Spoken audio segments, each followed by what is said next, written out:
Olá, estamos aqui para mais um programa Qual é a Sua Ideia? Programa que integra um projeto de extensão com o mesmo nome, desenvolvido na Universidade FUMEC em Belo Horizonte desde 2015, desculpe-me, com o objetivo de ouvir, tratar e entender as ideias de dissertação, de mestrado, de doutorado, de pesquisa, principalmente dos alunos do programa de mestrado em Direito da Universidade FUMEC. E hoje nós estamos aqui com a presença do professor Tiago Lopes Mossi e também do Lucas Alves de Andrade Rocha. Muito obrigado pela presença dos dois. Bom dia, professor. Bom dia, professor Tiago, professor Frederico. Bom dia a todos. Bom dia, professor Frederico.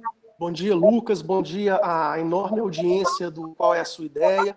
Eu agradeço o convite e a oportunidade de participar desse programa sensacional.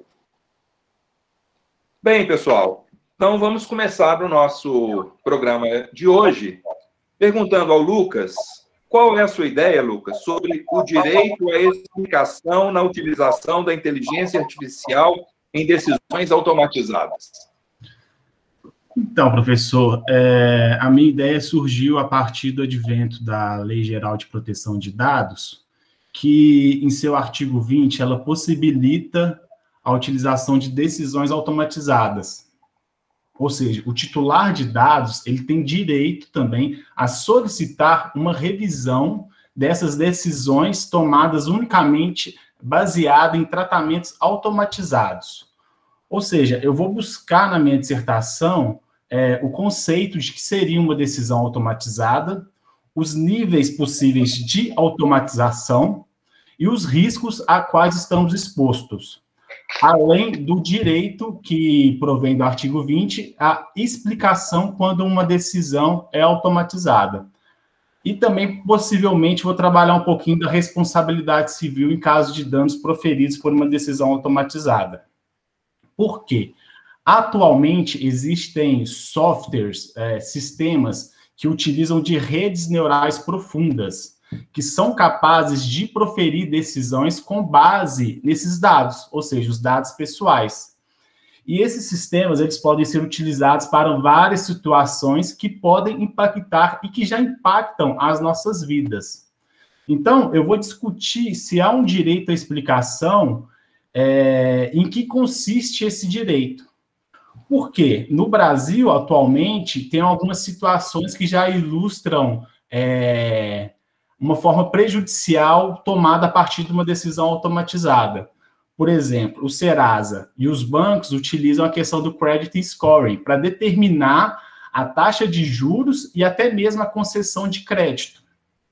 Recentemente também, a Amazon, ela utilizou um algoritmo para contratação de funcionários. E esse algoritmo, ela fez com que fossem contratados, deu preferência às pessoas do sexo masculino.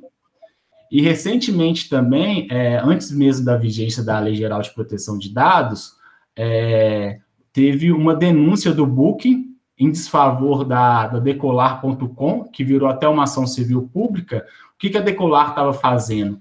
Ela, com base no IP do consumidor, ela precificava os serviços. Ou seja, aqui no Brasil, o caso real é o seguinte: uma pessoa em São Paulo fez uma pesquisa de uma pousada na Bahia. O valor era superior à mesma pessoa que fazia a mesma pesquisa para o mesmo local e para o mesmo período, só que essa pessoa estava lá em Portugal. Ou seja, ela precificou o serviço de forma diferente através de uma decisão automatizada, considerando somente a localização do IP do consumidor. Então, basicamente, seria analisar essa questão do direito à explicação, tendo em vista o direito à explicação em detrimento dessas decisões automatizadas, né, que podem ser, às vezes, prejudiciais aos titulares. Perfeito. Tiago. Olha, Lucas, muito interessante o seu tema de pesquisa. Eu confesso que, ao contrário do professor Frederico Gabriche, eu sou uma pessoa extremamente analógica. Então, até que você fizesse a explicação trazendo exemplos práticos da utilização das decisões automatizadas, eu ainda estava com dificuldade de entender do que você estava falando. Eu penso o seguinte, toda vez que você classifica um grupo de pessoas ou de situações em grupos, né, para fazer avaliações desse tipo que você mencionou, da pousada na Bahia, você tem, por um lado, um ganho de eficiência e, por outro lado, uma perda em precisão. Não é? Então, eu fico pensando o seguinte, o que é mais importante? É você ter um sistema que consegue dar respostas mais rápidas às situações, que traz ganhos de eficiência, ainda que você não consiga examinar cada caso individualmente considerado com a precisão e com o cuidado que aquele caso demandaria, ou se o mais importante é justamente o contrário, você conseguir preservar a análise de cada caso com as suas particularidades e como ele é. E aí eu te pergunto se você tem aí uma ideia de uma hipótese para contrabalancear as duas coisas. Em qual linha o seu trabalho está caminhando? Qual hipótese você enxerga nesse momento da sua pesquisa como a mais viável para contrabalancear essas duas necessidades, a de eficiência e a de se compreender cada situação com a sua particularidade? Então, ainda está em evolução, porque da mesma forma eu entendo que o problema não é a automação. Ou seja, a partir do momento que você automatiza um processo, isso traz um ganho para a sociedade. Por quê? Você vai ter mais serviços e produtos mais eficientes, ofertados a melhores preços e melhores condições.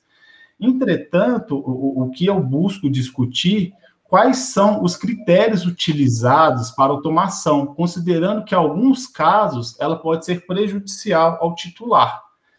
Então, basicamente seria isso. Ô, Lucas, e a conexão transdisciplinar, artística, literária do seu tema? Você pensou nisso? O que você vai nos dizer a respeito desse assunto? Eu pensei, foi bem difícil, e me veio um filme clássico, quando você fala em inteligência artificial, decisão automatizada, né? Algoritmo, vem, logicamente, um filme de ficção científica.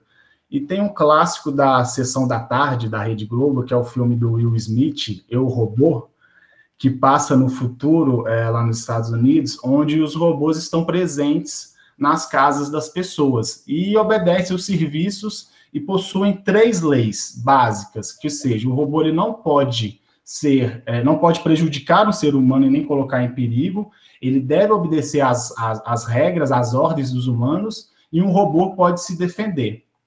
Entretanto, ocorre um assassinato de um dos idealizadores, um dos criadores desses robôs. E tem esse detetive que começa a investigar. E esse detetive é representado pelo Will Smith, e ele descobre que tem um erro de programação, ou seja, o sistema ficou tão avançado, tão evoluído, que ele começou a ter um livre-arbítrio, ou seja, os próprios robôs poderiam decidir como agir. Então, seria mais ou menos essa conexão, né? A questão da inteligência artificial evoluindo no sentido de que ser mais inteligente do que o ser humano.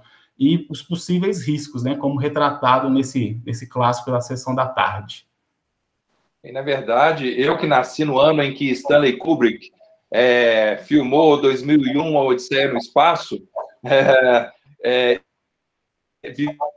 vivencio isso, e, na verdade, tudo isso não é mais ficção, né? É realidade. Então, tem uma série de documentários recentes, inclusive no Netflix, mostrando a realidade da inteligência artificial, do controle da sociedade pela inteligência artificial e os limites, inclusive éticos, dessa questão. Professor Tiago.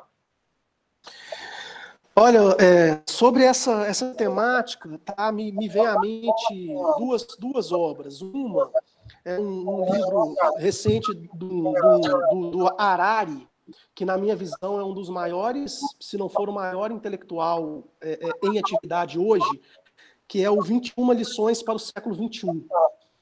Não sei se você conhece esse livro, Lucas, mas em um dos capítulos dele, não é uma obra literária, né?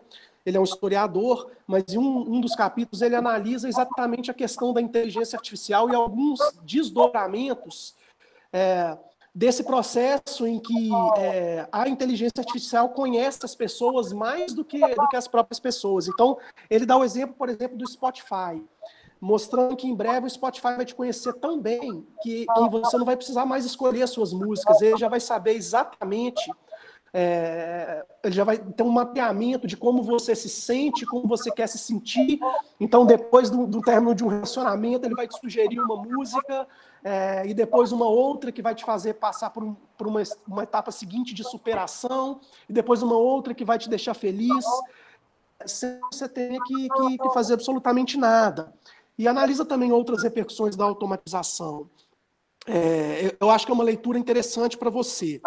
E isso nos remete a um filme que eu não sei por que não teve a repercussão merecida, que se chama Minority Report. Eu não sei se você já viu esse filme, mas ele retrata uma situação em que as pessoas elas são mapeadas e elas são acompanhadas de tal forma que se criou um sistema que consegue prever quando alguém vai cometer um crime. Tom Cruise, há poucos instantes, isso, com Tom Cruise. Então, há poucos instantes antes de uma pessoa levantar a faca e cometer o crime, o Estado ele toma conhecimento de que você vai cometer aquele crime e você é preso preventivamente pelo crime que você iria cometer se não tivesse sido impedido de cometer. São referências interessantes para essa reflexão, um tema de pesquisa atual. Boa sorte com a sua pesquisa. Muito obrigado. Eu que vou agradecer ao Lucas e ao Tiago por mais esse programa, Qual é a Sua Ideia? Boa sorte ao Lucas e muito obrigado à participação do Tiago. Um abraço a todos.